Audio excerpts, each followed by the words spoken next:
CITU రైతు వ్యవసాయ కార్మిక సంఘాల ఆధ్వర్యంలో ఈరోజు దేశవ్యాప్తంగా పిలుపులో భాగంగా నల్లగొండ జిల్లా కేంద్రంలో నిరసన వ్యక్తం చేస్తూ కార్మిక వర్గం రైతాంగం అంతా కూడా తిరుగుబాటు చేస్తుంది. ముఖ్యంగా నరేంద్ర మోడీ ఈ దేశంలో కార్పొరేట్ శక్తులైనటువంటి అంబానీ ఆదాని ప్రయోజనాల కోసమే, వాళ్ళ ఆర్థికంగా అభివృద్ధి చేయడం కోసమే పనిచేస్తున్నాడు. కార్మిక హక్కుల్ని కాలరాస్తున్నాడు. రైతాంగాన్ని, వ్యవసాయ కూలీల హక్కుల్ని ఈరోజు దిగజారుస్తూ ఉన్నాడు. మరొక వైపున కార్పొరేట్ శక్తుల ప్రయోజనాల ఎజెండాగానే ఈ దేశంలో పనిచేసే విధంగా మోడీ పాలన సాగుతుంది. అందుకనే దేశంలో నరేంద్ర మోడీ వెంట పెద్ద ఎత్తున మాకు ఓట్లేసిరు, అధికారం మాకుందని చెప్పడం కాదు. మీకు వేసినటువంటి ఓట్లు 37%, 67% మంది ఈరోజు ప్రజలు వ్యతిరేకిస్తున్నారు. మీ విధానాలకు వ్యతిరేకంగా నిలబడుతున్నారు, ప్రతిఘటిస్తున్నారు.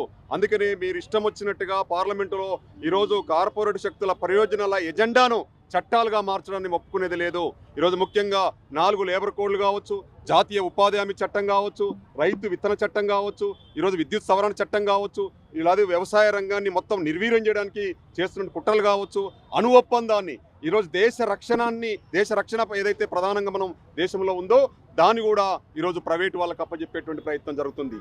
సర్వాంతరాయామి దేశభక్తి అని చెప్తున్నటువంటి మోడీ ప్రైవేటు జపం చేస్తున్నాడు. ఇది సరైనది కాదు, ఉపసంహరించుకోవాలి. గాంధీని అవమానపరుస్తున్నాడు, భావోద్వేగాలు రెచ్చగొడుతున్నాడు, హింసకు పాల్పడుతున్నాడు. ఇది నీ పాలన సరికాదని చెప్పేసి ఈరోజు 3 సంఘాల ఆధ్వర్యంలో దేశవ్యాప్తంగా నిరసన వ్యక్తం చేస్తూ ఈ పోరాటం ఫిబ్రవరి 12 దేశవ్యాప్తంగా 60 కోట్ల మంది కార్మిక వర్గం మరొకసారి సమ్మె చేయాలని చెప్పేసి నిర్ణయం తీసుకున్నాయి. ఇటువంటి సమ్మెకు కార్మిక సంఘాలు తలపెట్టిన సమ్మెకు ప్రజా సంఘాలు, రాజకీయ పార్టీలు కూడా సమ్మెకు మద్దతిచ్చి దీన్ని కూడా విజయవంతం చేయాలని చెప్పేసి బహిరంగంగా నేను విజ్ఞప్తి చేస్తా ఉన్నాను. కేంద్రంలో మోడీ నాయకత్వంలో బీజేపీ ప్రభుత్వం వచ్చి 11 సంవత్సరాల 6 మాసాలు అవుతా ఉంది.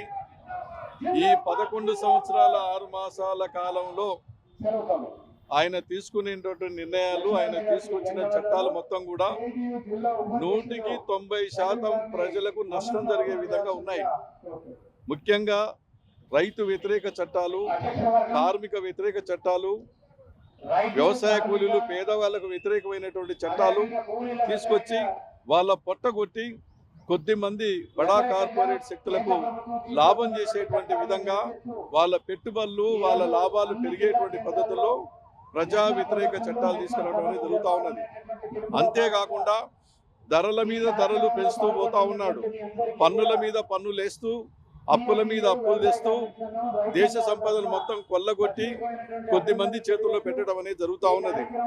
అందుకొరకే ఈరోజు ప్రధానంగా ఎవరైతే సంపదకు మూలమైనటువంటి శ్రమజీవులు ఉన్నారో, వ్యవసాయ పంటలు పండించే రైతులు, అందరికీ అన్నం పెట్టే రైతన్నలు అందరూ కూడా నష్టపోతున్నారు. కాబట్టి ప్రతి ఏటా కొన్ని వేల మంది ఆత్మహత్యలకు కూడా పాల్పడుతూ ఉన్నారు.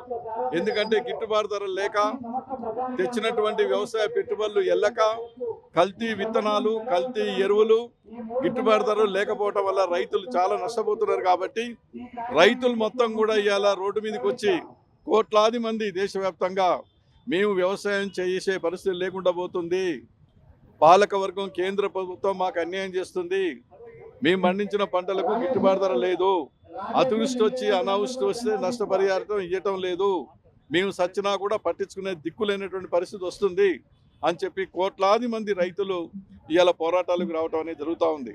రెండో వైపు ఇవాళ కార్ఖానాలు నడిపించేటువంటి, అనేక రంగాల్లో పనిచేసేటువంటి కార్మికుల ఎడల కూడా ఈ ప్రభుత్వం అన్యాయం చేస్తూ ఉన్నది. ఎన్నో పోరాటాలు చేసి సాధించుకున్నటువంటి కార్మిక చట్టాలని రద్దు చేసి 4 లేబర్ కోడ్లు తీసుకొచ్చి వాటిని ఇలా 8 గంటలు కాదు 12 గంటలు పనిచేయాలి, వాళ్ళు ఇచ్చింది తీసుకోవాలి, సమ్మెలు చేయడానికి వీల్లేదు, సంఘాలు పెట్టుకొని మీ ఇష్టం వచ్చినట్టుగా వ్యవహరించడానికి వీల్లేదని చెప్పేసి కార్మిక వ్యతిరేక చట్టాలు తీసుకొచ్చి కార్మికులకు అన్యాయం చేయడం అనేది జరుగుతూ ఉంది.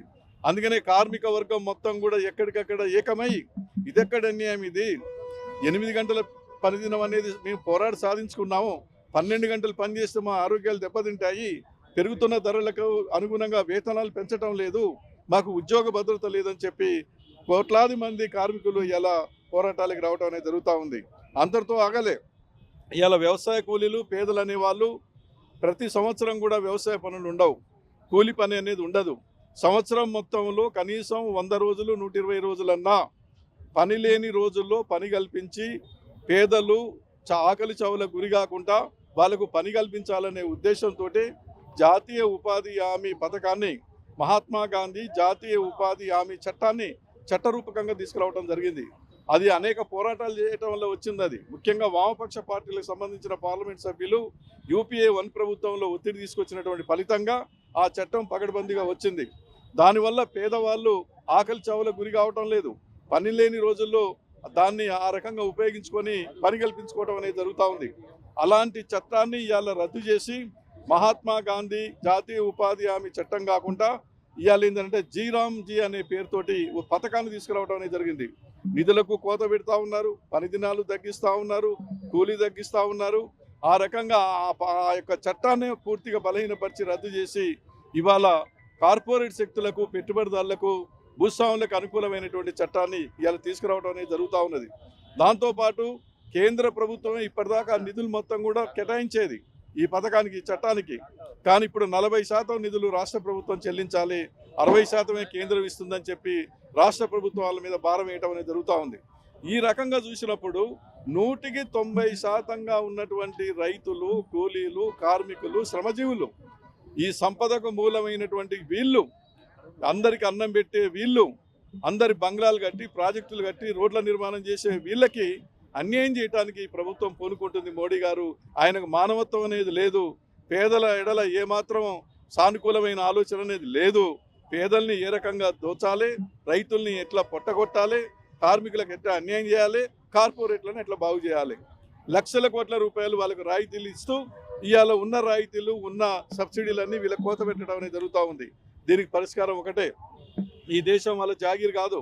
ప్రజలు ఓట్లేసి గెలిపించింది తమ ఇష్టం వచ్చినట్టుగా రాజ్యం వెళ్ళటానికి కాదు, ప్రజా వ్యతిరేక చట్టాలు తీసుకురావడం కొరకు కాదు, ప్రజల సమస్యలు, కష్టాలు తీర్చడం కొరకు ఆయన ఓట్లేసి గెలిపించారు. కానీ ఆ దుర్మార్గుడు, ఆ ప్రధానమంత్రి ఇవాళ అందరికీ అన్యాయం చేసే విధంగా వ్యవహరిస్తున్నాడు. కాబట్టి పోరాడకపోతే, ప్రశ్నించకపోతే, తిరుగుబాటు చేయకపోతే వాళ్ళు ఈ విధానాలను వెనక్కి తీసుకునే పరిస్థితి లేదు. కాబట్టి ముందు బాగా అన్యాయానికి గురవుతున్నటువంటి, ఆకలి చావులకి ఆత్మహత్యలు చేసుకుంటున్నటువంటి రైతులు, కార్మికులు, పేదలందరూ కూడా ఈ 3 సంఘాలు, ప్రధానమైనటువంటి సంఘాలు మొత్తం జాతీయ స్థాయిలో ఒక వేదిక మీదకి వచ్చి మనం అందరికీ మూలం, సంపదకు మూలమైన మన నడుములు ఎరగొడతారు, మన పొట్ట కొడుతున్నారని ఇవాళ ఒక వేదిక మీదకి వచ్చి ఇలా దేశవ్యాప్తంగా ఇలా రైతు, కూలీ, కార్మిక సంఘాలు కలిసి ఉద్యమాలు సాగించడం అనేది జరుగుతుంది. దాంట్లో భాగంగానే ఈ కార్యక్రమాలు జిల్లా స్థాయిలో జరుగుతూ ఉన్నాయి. ఈ ఉద్యమాలు ఇంతటితో ఆగవు. మోడీ విధానాలన్నా మార్చుకోవాలి, లేకపోతే గద్దెన దిగిపోవాలి. లేకపోతే ఈ ప్రజలకు న్యాయం జరగదు. దేశానికి విముక్తి కలగాలన్నా, ఈ ప్రజలకు విముక్తి కలవాలన్నా, కష్టపడే వాళ్ళకి న్యాయం జరగాలంటే ఆయన ఆ పద్ధతిలో విధానాలు మార్చుకొని ఇలా అనుకున్న విధానాలను చేపట్టాలి. లేకపోతే ఆయనని గద్దె దించడానికి ఆయన పోరాడి ఆయనని తరిమి కొట్టాలి తప్ప ఇంకొక మార్గం లేదు. పోరాటాలు ఇంతటితో ఆగవు. రాబోయే కాలంలో బలమైనటువంటి పోరాటాలు సాగుతాయి. ప్రజలందరూ కూడా ఇలాంటి పోరాటాలకు మద్దతు ఇచ్చి వాళ్ళు కూడా భాగస్వాములు కావాలని చెప్పి విజ్ఞప్తి చేస్తూ సెలవు. చరిత్ర సృష్టించినోడు ఇప్పుడు ఆ చరిత్రని తిరగరాయబోతున్నాడు. అబద్ధాల గోడల్ని బద్దలు కొట్టి నిజాలను రాగా మీ ముందుంచబోతున్నాడు. నిజమైన వార్తల కోసం వెంటనే డౌన్లోడ్ చేసుకోండి రా యాప్ని.